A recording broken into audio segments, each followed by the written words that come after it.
Hello सांगमाने चलतु आज बनैबा पियाज और आलूर गोटे टेस्टी रेसिपी। देखिपे दुईटी पियाज को मु लंबा लंबा करी काटी नहीं ऐड करी भूसंग पत्र आउ लंका 3टी आलू को एहीपरी पतला पतला करी काटी नेबा। एबे सेथिरे ऐड करिबा 3 बड़ चामच बेसन। आपण आपणकर क्वांटिटी अनुसार बेसन को कम अधिक करें।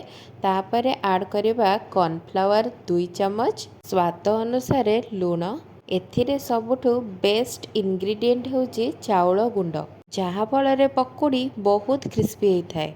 ऐड करंतु स्मॉल पिंच खाइबा सोडा आउ लंका गुंड।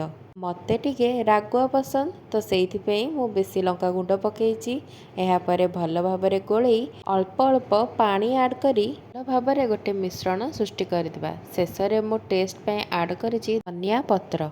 एबे गोटे कड़ाई रे नहीं जिबा तेल आउ ऐड करिबा अल्प टिके लूण।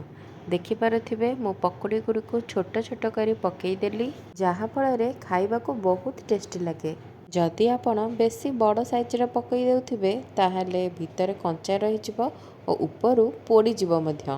देखिपारुथिबे पकोड़ीर गोटे पट साइड भल भाबरे हे साइलाणी।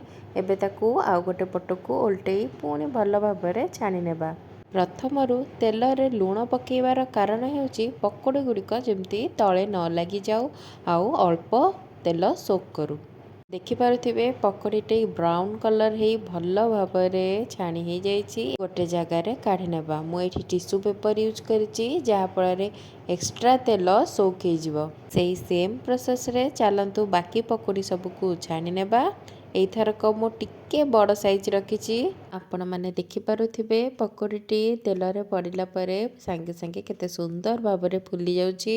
आपण मानक पई गोटे किचन टिप्स, खाद्य रे कम तेल सोक करिबा पई आपण ऐड करंतु छोट चामच कॉर्नफ्लोर।